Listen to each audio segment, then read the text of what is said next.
That's why every word got a bullet behind it. These jewels run deep, gotta dig to find it. This machine 250, the will I sit behind it. No more fast food eating, we dine chip biryani. Me and Shorty. All right, man. So I tell people all the time, I love talking about the history of basketball. And a young team named Hendo was watching the Clutch City do their thing. Even the run of the Golden State before. One of my favorite players, Mario Elie, is here. How you doing, sir? Thank you for having me. Good to be here. Okay, so I got to ask you, just growing up for you, who were some of your favorite basketball players?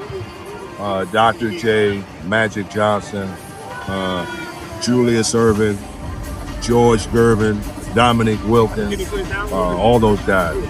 I love it. So, you played with that Rockets team, obviously, and I'm pretty sure you have Hakeem Olajuwon stories for days. But what I liked about that team was that everyone knew their role. You knew your role. I mean, you guys had vets, a mixture of young guys at the time like Robert Horry. Can you talk about that team and, that magical run? We just had great chemistry. Everybody believed in each other. When we were down in series, nobody yelled and panicked. We got closer together. I mean, especially that 95 run. In the first 2 rounds, we faced 5 elimination games. And we didn't budge. We didn't flinch. We responded to the adversity. I remember in game 5 in Utah, we're down 7. Hakeem Olajuwon comes in the huddle in the 4th quarter. We got to make a move now. We did. We made a move, got defensive stops. Dream hit his patented fadeaway from the corner and hit the corner of the backboard and went in. So I know we was destined to do something special that year. I love it, man. So obviously the game now is catered to offense. And I know a guy like you, you're probably licking your chops saying, man, if I could have played in this era, I can get to 20 shots a game that I probably wanted to take.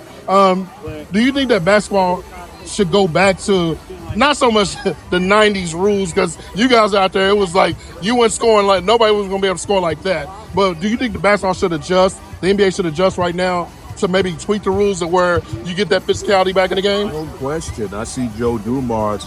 I heard him 2 weeks ago. He said he's looking into that. He said offense is getting too out of control. I mean, you taking away the defense. That's a big part of NBA basketball, being able to guard a guy. You got Defensive Player of the Year award, right? You got a lot of guys to play deep.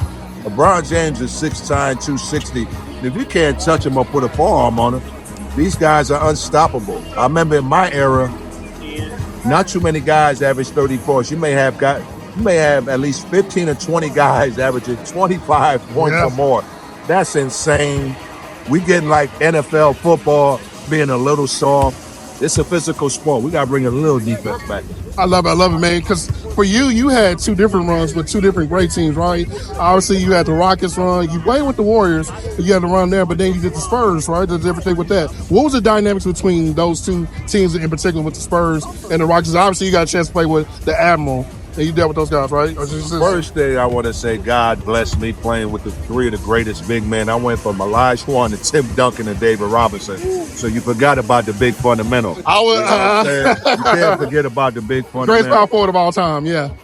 The difference between the team is we sort of played, it was sort of the same because in Houston we played through Hakeem, and in San Antonio we played through our bigs. Back when I played, we played inside out.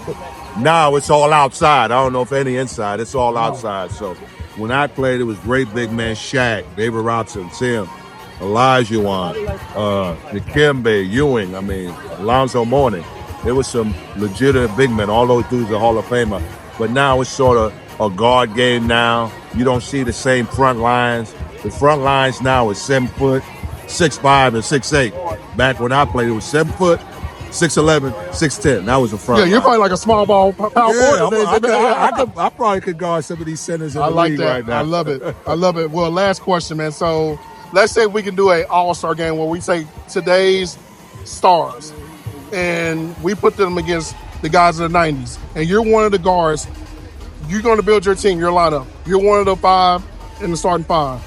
You're one of the guards. I need 4 of the guys you want on the court to face these guys in the game. Olajuwon, Duncan, LeBron James, and Michael Jordan. Oh, wow. I love that. I'll be the 5th guy. But if it wasn't me, I'll put Magic Johnson. My all-time starting 5 is Magic, Jordan, LeBron, Duncan, and Kareem. That's on my all-time starting 5. But you asked me, had to put my boy Olajuwon. I love it. I love it. Well, everybody, this is basketball history, basketball royalty, in my opinion. Mario, man, I wish we can get players like you that understood the definition of role and what it means to be just a guy. Appreciate you what you have done for basketball. Thank you, and it's all right to be a role player. Role players make a lot of money in this league. Oh, yeah. And I got 3 champions being role players, so I'm doing all right. Love it. Appreciate time. Yo, this is the big homie Hendo, man. I appreciate y'all tapping in. Be sure to hit that like and subscribe button. Peace.